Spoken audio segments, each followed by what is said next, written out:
Welcome students. देखिए, अब मैं आप लोग को electrical resonance in series LCR circuit के बारे में बताऊंगा। ठीक है, ये एलसीआर सर्किट कहने का क्या मतलब होता है, सीरीज एलसीआर सर्किट, और इसमें इलेक्ट्रिकल रेजोनेंस का क्या मीनिंग है। ठीक है, सीरीज एलसीआर सर्किट कहने का मतलब होता है, ये देखिए एल सी आर, यहाँ पर एल भी है, सी भी है और आर भी है।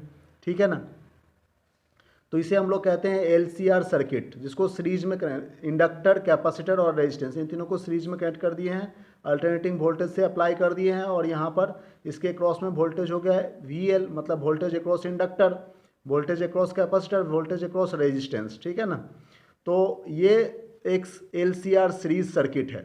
तो इस सीरीज सर्किट में रेजोनेंस के बारे में हम लोग अभी पढ़ रहे हैं, इलेक्ट्रिकल रेजोनेंस। ठीक है, इलेक्ट्रिकल रेजोनेंस कहने का क्या मतलब है, इसके बारे में अभी हम लोग समझेंगे। तो देखिए, सबसे पहले इसकी डेफिनेशन को हम लोग रीड करते हैं कि electrical resonance take place in series LCR circuit when the circuit allows the maximum alternating current for a frequency at which the capacitive reactance becomes equal to the inductive reactance. मतलब जब capacitive reactance Excel को हम लोग कहते हैं मतलब XC को हम लोग कहते हैं कैपेसिटिव रिएक्टेंस, और इंडक्टिव रिएक्टेंस मतलब एक्सेल। इंडक्टर के क्रॉस में जो रेजिस्टेंस हो रहा है उसे इंडक्टिव रिएक्टेंस कहेंगे, कैपेसिटर के क्रॉस में जो रेजिस्टेंस हो रहा है उसको हम लोग कैपेसिटिव रिएक्टेंस कहेंगे। जब ये एक्सेल और एक्सी आपस में इक्वल हो जाते हैं एक फ्रीक्वेंसी के लिए, उस समय सर्किट जो है वो मैक्सिमम करंट को ड्रॉ करता है। ठीक है ना, इस अल्टरनेटिंग वोल्टेज से यहाँ पे मैक्सिमम करंट पास होगी इस सर्किट में।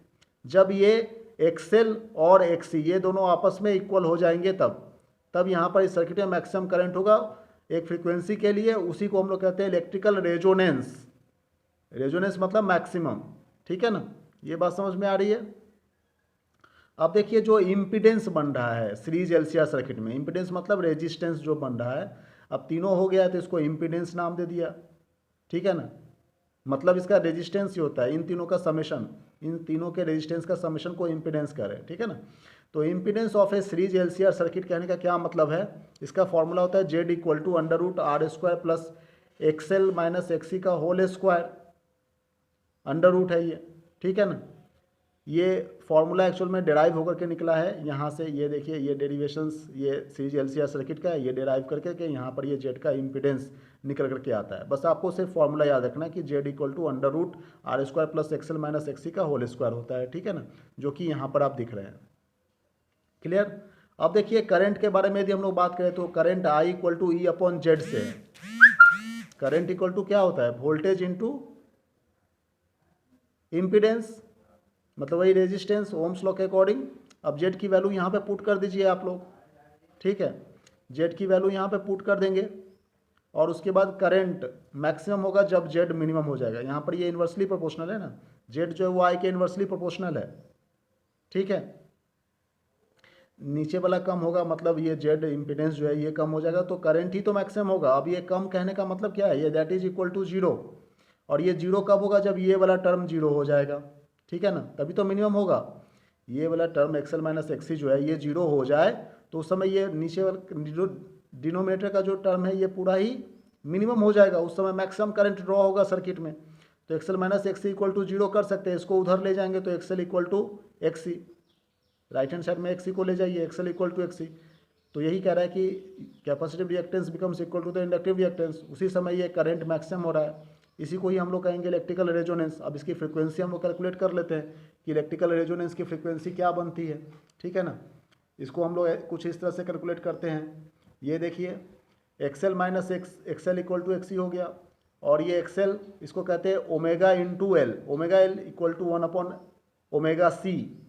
ये बात समझ में आ रही है, omega L equal to one upon omega C, तो क्रॉस मल्टीप्लाई करके हो जाएगा omega square equal to one upon L C. ठीक है, ये फॉर्मूला है, XL equal to omega L होता है, x equal to one upon omega C होता है, तो ओमेगा का square equal to one upon L C हो गया। ठीक है ना, तो ओमेगा इक्वल टू हो जाएगा one upon under root L C. Omega क्या है, नेचुरल फ्रिक्वेंसी है, ओमेगा मतलब होता है टू पाई एफ। ये बात समझ में आ रही है, ओमेगा जो वो एंगुलर फ्रिक्वेंसी है, नेचुरल फ्रिक्वेंसी जिसे हम लोग कह रहे हैं, इसका मतलब होता है two into pi into F. तो अब देखिए, ओमेगा के जगह पर 2πf पुट कर दीजिए तो एफ या फिर न्यू भी से भी डिपेंड करते हैं। न्यू, ये न्यू बना हुआ है, न्यू मतलब फ्रीक्वेंसी, एफ मतलब फ्रीक्वेंसी, एम मतलब मैक्सिमम, ठीक है ना। तो न्यू एम मतलब maximum frequency equal to 1/2π√LC हो जाएगा, ठीक है। ये फॉर्मूला ड्राइव हो गया।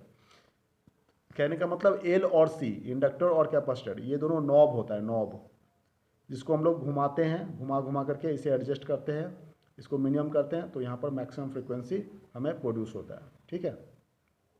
फिर क्या कह रहे हैं, although the resonance frequency is independent of the resistance R in the circuit, but sharpness of the resonance decreases with the increase in are.